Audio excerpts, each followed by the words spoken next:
Record. There we go. Okay, it says recording. Beautiful. All right, we are here at the LILJ with Stony Brook School head women's lacrosse coach Vanessa Windsor and the AD Dan Hickey, right? Hickey, who Yep. just had his third child. Congrats, Dan. Thank you very much.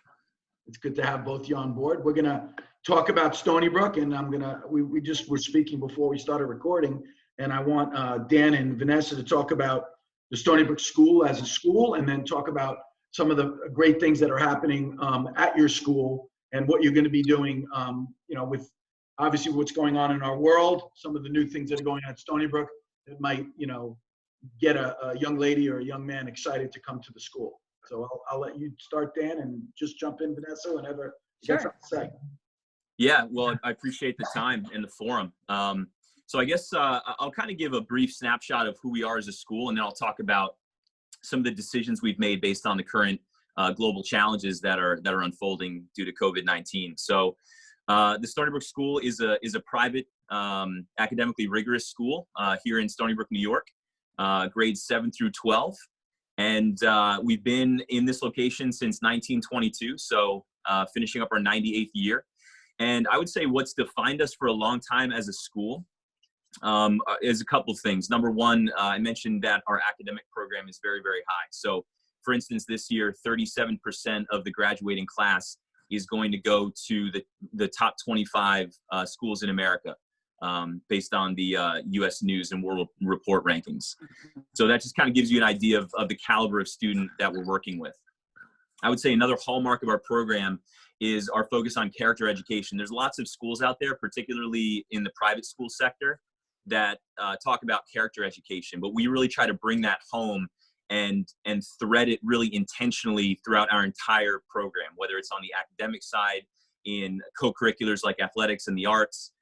Character education is something that we infuse into everything that we do. Our motto is character before career. So we care just as much about setting you up for success later in life as we care about the type of person that you're going to become and the contributions you'll make to the wider world once you leave the Stony Brook School.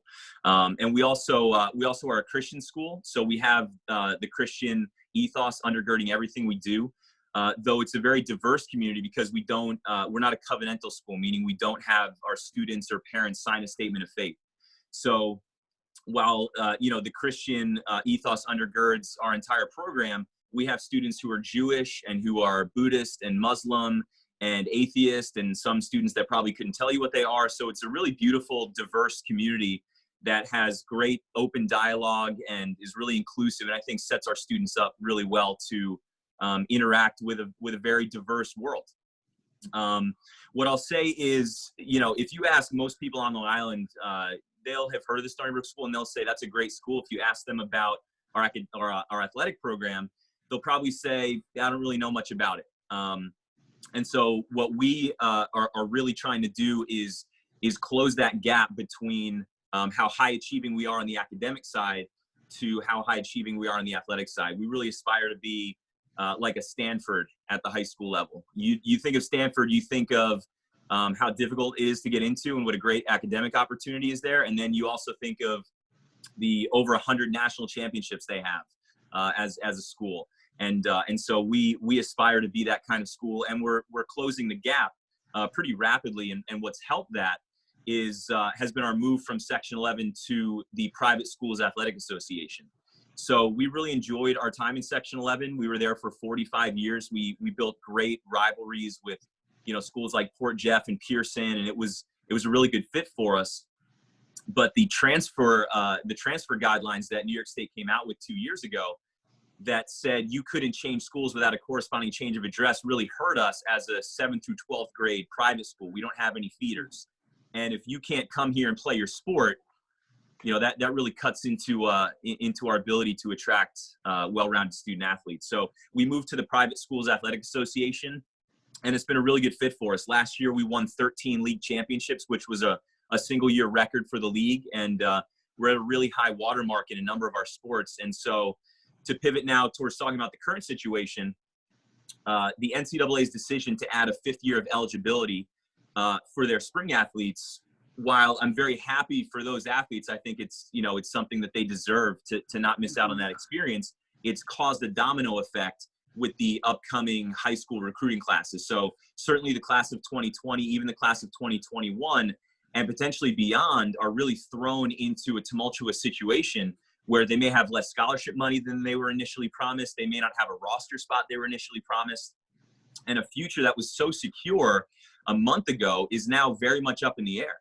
And what we wanted to do was pivot really quickly and say, hey, listen, if you're looking for options out there, the PG route, or if you're thinking about taking a year off, taking a gap year, I've heard some people are thinking about, or, you know, going to some other school that you're not really excited about and maybe doesn't have, you know, the lacrosse program or the baseball program you were hoping for, we want to be a viable option for those families. And so right now, we are the only school on Long Island or in New York City who can accept a post-grad athlete. There's no other school like it. If you want to do a post-grad year and play a sport, you're going up to New England, or you're going to IMG Academy in Florida, or some baseball factory in Texas or Georgia. There's just not many options for Long Island families. And so what I'll tell you right now is this is kind of how we're taking this, because this will be a big move for our athletic program. Right now, we could take a post-grad in baseball immediately. We're already independent there. They were set up to play a regional and national schedule this year against teams from Oklahoma and North Carolina and Massachusetts and Connecticut and all over the place. So we could take a post-grad baseball player easily. We are not currently independent in any other sport. And so if we wanted to accept PGs in a sport like lacrosse, or if we wanted to look at a sport outside of the spring like basketball or volleyball, it would take a little bit of planning. It would take some thought, because we wouldn't be able to play most New York public and private schools if we accepted PGs. We'd have to go out of state. But here's why I think we're really agile, and here's why I think we could do that, pivot on a dime and accept postgrads. We have a really diverse academic program. So we have 17 AP courses. We have 7 college credit courses. We have numerous unique electives that you could take and not have to redo a single class you've taken in your high school career. That makes us really agile for potential students.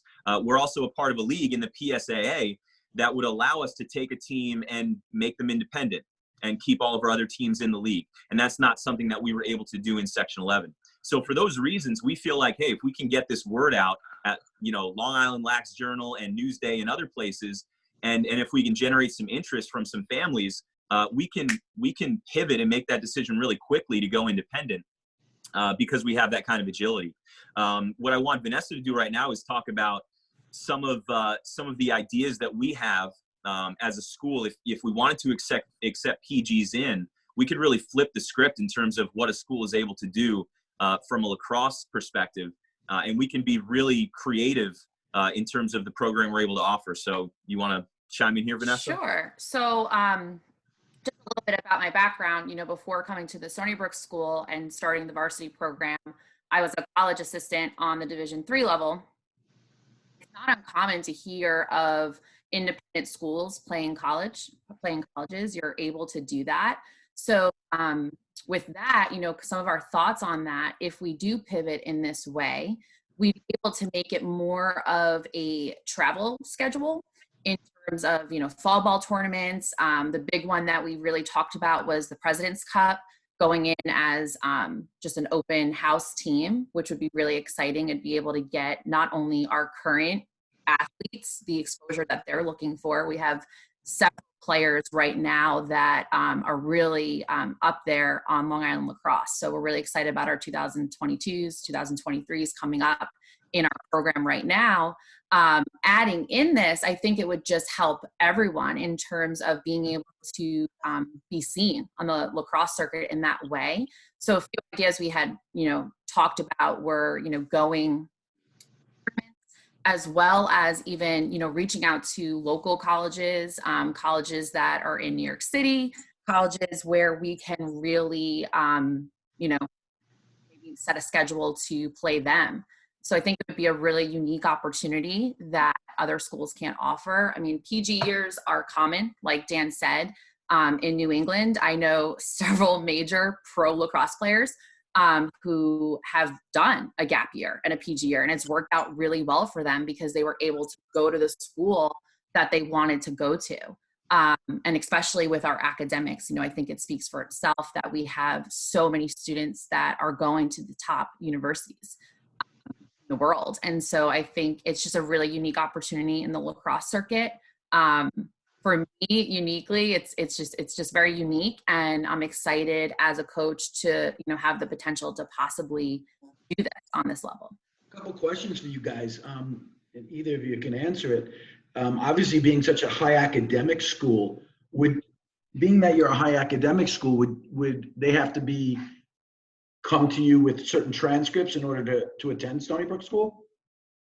Yeah, good question. So, yeah, certainly, when we're looking to bring in any student, whether they're an athlete or not, we want to make sure that, the entire experience here at Stony Brook is going to be, something they can thrive in. And so we wouldn't want to put a student in a situation where they would really struggle and not set themselves up well for the next level.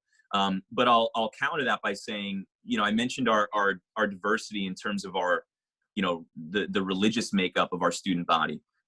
We have incredible diversity in terms of the ethnic makeup. We have students from 26 different countries in our 415 student body population. We have diversity in terms of socioeconomics. Half of our students receive financial aid. And I would say intellectually, we're very diverse as well. We're not a school who says, hey, you need to have straight A's in order to get in here. We really pride ourselves on being a place where the passion for learning is ignited. And you may be in a situation where you just didn't really like school, where you were. But we're really, really confident that, you're going to come here and the passion for learning is going to be ignited. And you're going to thrive in our system. And so if we look at your transcript and we don't see, a bunch of A's and A minuses and B pluses, that's not a deal breaker for us. What we really want to see is, we want to look at your teacher recommendations and see someone who's engaged, who asks questions, who's curious. Do you go through an interview process when you come to school? Yeah, every student goes through an interview process. We look at teacher recommendations from the English teacher and the math teacher. We speak with your parents. We potentially speak with coaches and guidance counselors. We really want to get a full picture of who you are and what you can offer our school and what we can offer you. And so, what's the student body size? 415. That's for the 5 grades. That's in sixth grade, 7 through 12. So you're looking at like 70 kids per grade. Ish. Yeah, I would say our middle school grades, our 7th and 8th grades tend to be a little bit smaller because, and intentionally so, we want that to be really hands-on as they transition into our academic program. Our graduating class is probably around 90 this year. So it's very close-knit. The student-teacher ratio is somewhere around, 12 to 14. I mean, small class size is really intentional. You can't come to Stony Brook and hide. You're going to be known. You're going to be cared for. We're going to know when you're having a bad day. We're going to notice when you've failed a couple quizzes in a row and something's off. It's not a place where you can hide, which might scare some people a little bit, but it's a really enriching community. And as someone who went to Stony Brook for 6 years, I'm an alum of the school. I mean, I'm not the person I am without having attended it. So, so to answer your question, academics is important. Character is important. We're really looking for high-level, well-rounded kids to bring into our program. And we're very confident that they're out there. I mean, our school is full of them right now. And we also are located in a region of the world here on Long Island where families care about athletics and they care about academics. There's lots of strong districts here on Long Island. So now, we know the kids are out there. For them to come to your school, do they have to live there or can they be bused? You can be bused. We have students from, almost every district on the island. And we also have 200 beds on campus. So we have a robust residential program. We have students from Korea and Nigeria and China and Saudi Arabia and Germany and anywhere you can imagine, really. Yeah, I remember Vanessa was telling us when we were interviewing her a couple of weeks ago that she had some players that had to go home because everybody left. And if your season restarted, they weren't necessarily going to be able to come back. Yeah. Yeah. Yeah, but we have a good ratio, I think, on our team of day students. I mean, I have day students all the way from Eastport, South Manor. So we have some 5-day boarders, which is kind of nice. If you're local, you can be a boarder and get that experience, but then also be able to go home on the weekend. We have 5 and 7-day boarders, which I have a few on my team that are 5-day. So that was a good experience for them. So we have, you know, a unique situation there as well. I know that the audience is going to ask this, so I'm going to ask the questions, hopefully, that the moms and dads at home are thinking about. You, and I know some of the answers, but I want you guys to answer. Sure. You also have a boys team, correct? Yes. We do indeed. Okay. So, and then what are the other sports that your school has for the kid who's the multi-sport athlete? Yeah, well, for a school our size, we have really more sports than almost any other school I can imagine. We're at, you know, Brentwood has 4,000 kids. We're right up with Brentwood in terms of the number of varsity programs we offer. So, you know, in the fall, soccer, cross country, golf, girls tennis, girls swimming, girls volleyball, sailing. We have a full sailing program with 20. 420 lasers in Port Jeff Harbor.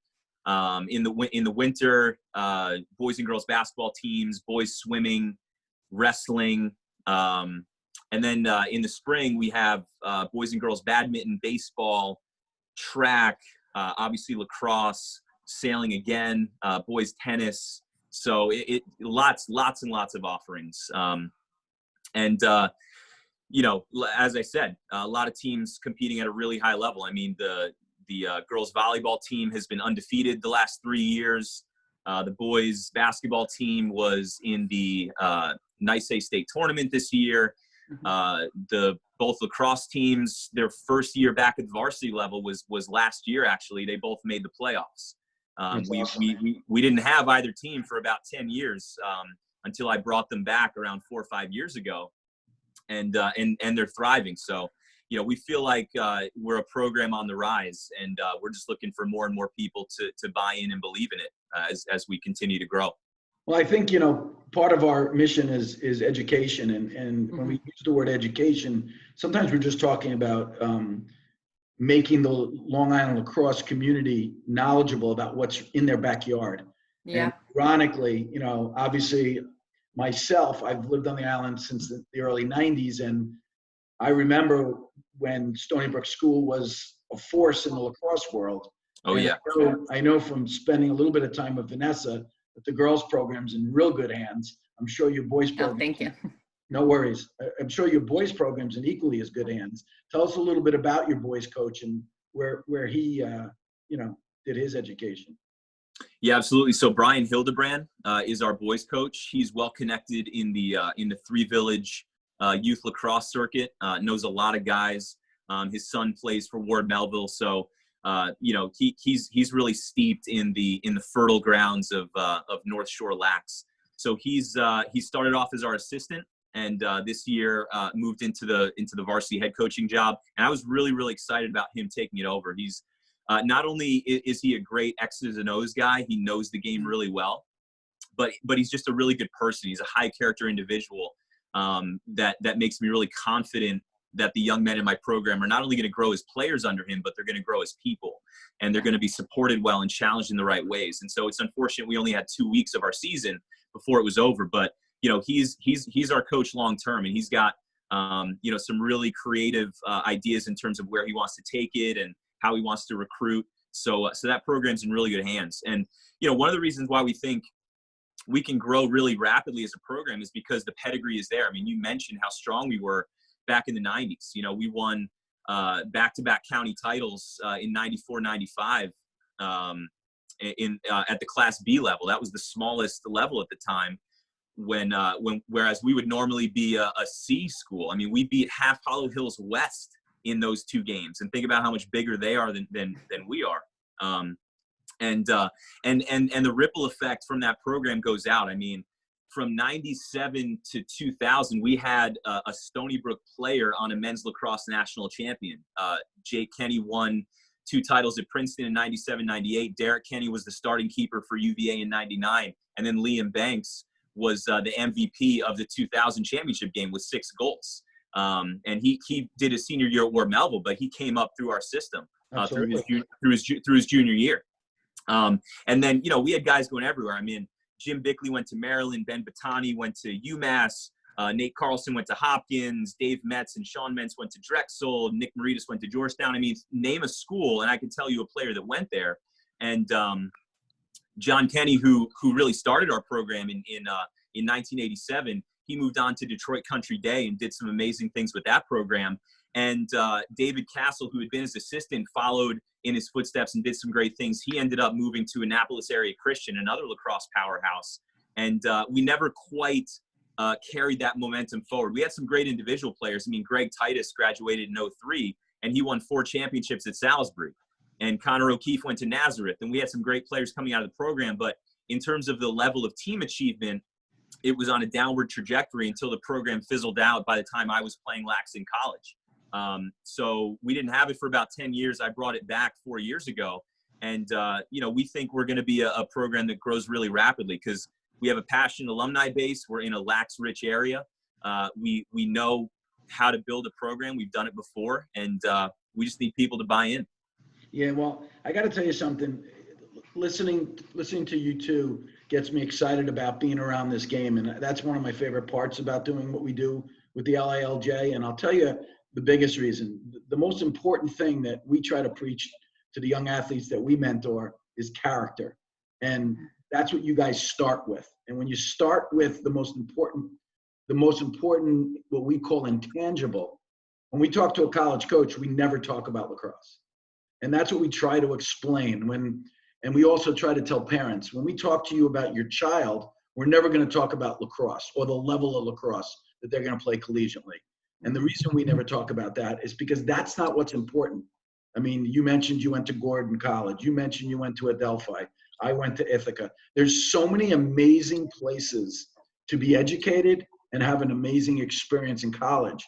And when you start with character, every one of your athletes will probably find the right fit because you're going to have that, you're going to know that woman or that young lady or that young man so well that you're going to say, these are the schools that fit you because of who you are as a human being.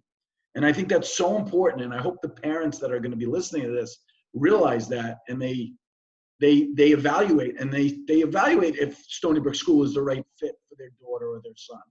And I think one thing I really value about, you know, coaching at the Stony Brook School and the caliber of coaches on the level that Dan has hired in, you know, we don't just care about on the field. Like, yes, you know, obviously you want to go out there and play your best, but we care about the lessons that they're going to be learning. You know, I always tell my kids, you're going to be on this lacrosse field and you might never be playing lacrosse for the rest of your life, but what can you take from this and bring it into your life? And that's truly, you know, why I got into coaching. I mean, I was fortunate enough to have amazing coaches that really invested in me long-term, not be the person I am today without my coaches and the mentors that I've had, even just on the coaching level. And I think, you know, that's really what it's about. And why I love lacrosse so much is, you know, we call it the medicine game, right? It just teaches you so many life lessons.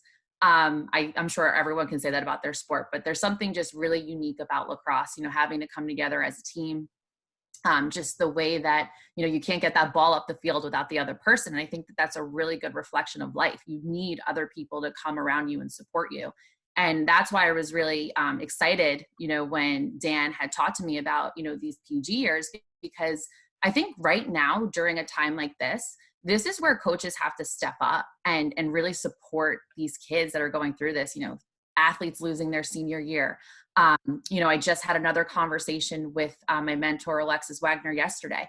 And, you know, she's encouraging kids, you know, don't be scared about the recruitment process. Reach out to those, you know, high school coaches that you have. Reach out to these coaches who care about you and remember that they're going to be there for you and they're going to help you through this process, you know, because I think a lot of kids right now are nervous, you know, with all this going on, especially when it comes to the sport that they love. So, you know, I think you're right. I think it's about, you know, really life and teaching these life skills and character and, you know, what we're going to do when things get hard.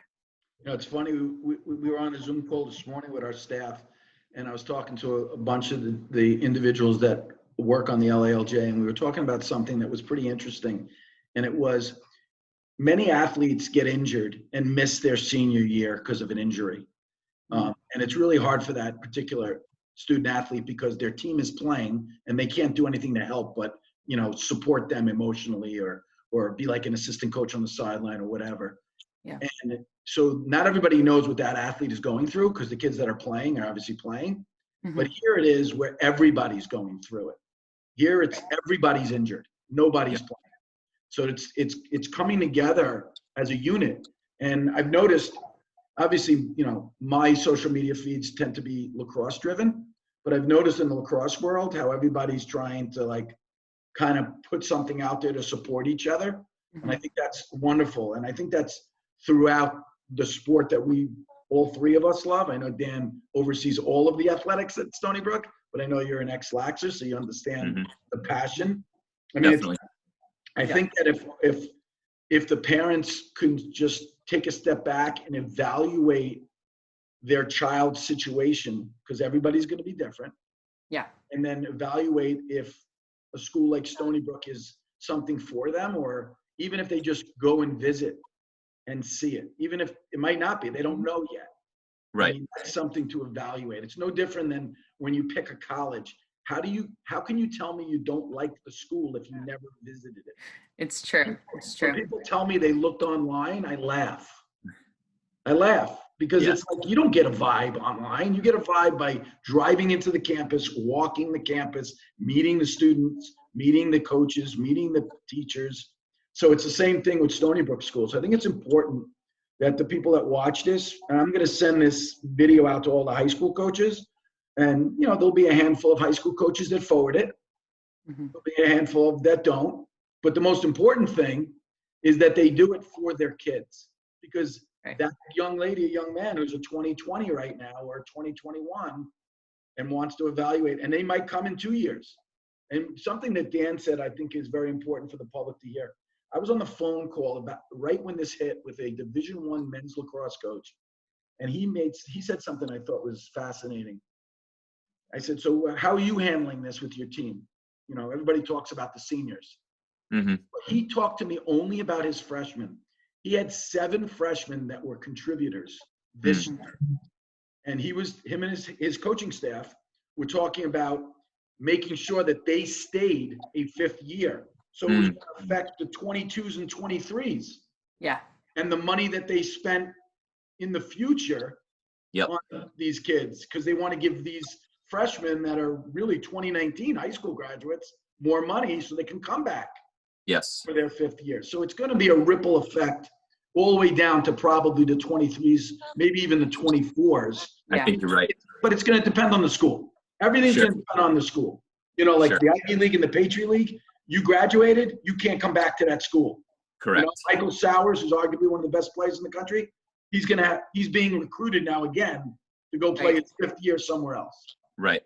So that's going to have a ripple effect on the next ex-attackman who's coming to that university. Correct. Yep. So everybody's just got to realize, don't worry about it. I always say control the controllables. It's true. And evaluate your own kid and think about how am I going to help my son or my daughter and what's in their best interest. And then, you know, hopefully get in the car and drive 20 minutes or a half hour and check out the Stony Brook school to see if that's an option. Yeah, we have an easy process too for student athletes because we're really focused on all of our students, you know, in terms of coming to see our school. You know, we have an easy questionnaire that they can fill out. They'll get information right away about the school. So that's kind of nice. They can go right onto our site and then right to athletics and do a questionnaire if they're interested. And then they get the information and that kind of gets the process rolling for them to come on to campus and things like that. Yep. SBS.org, really easy to remember and fill out a form. So SBS.org, they fill it out and then someone contacts them? Absolutely. Mm-hmm. And then if it's a financial aid thing, that would be discussed with your financial aid office, I gather? Yeah, absolutely. So, you know, really quickly, our admissions office works with a third-party firm to help determine the financial aid need, and we have flexibility with that with family. So that's definitely something that they handle. I do want to say very clearly, though, that we don't give athletic scholarships. Right. Very, very few high schools do. We never want your financial aid money to be tied to your performance or to be tied to whether or not you stay healthy or anything like that. So certainly your athletic value can contribute to that conversation, but it's strictly financial aid money. It's not tied to your athletics. Well, I think the most important thing that I got out of this conversation, and I hope the moms and dads and lax players out there and baseball players and get out of it, is that you're character based, and there's nothing more important than character. So obviously that hopefully will resonate in some of the people that watch this interview. And I want to say thank you, because I love to be educated on what's out there. Me personally, hopefully the people that watch it take it and share it and give it to another family that might benefit from it. I think that's the best part of where we are in our world today, is it's so easy to sit forward and then send it to the people that you love or care about. And right. And that's really the goal. The goal of the LILJ is to help everybody. It's not to help one group. And hopefully this will be an asset. I want to thank you guys for coming on and taking some time away from obviously work and family. I know you both got 3 kids and going on. So thanks for coming on, and thank you. Get to meet in person someday. Yeah, I hope so too. Really, really, really appreciate the time. No problem. Thanks, guys. Thank All right, you. have a great day. Take care. You as well.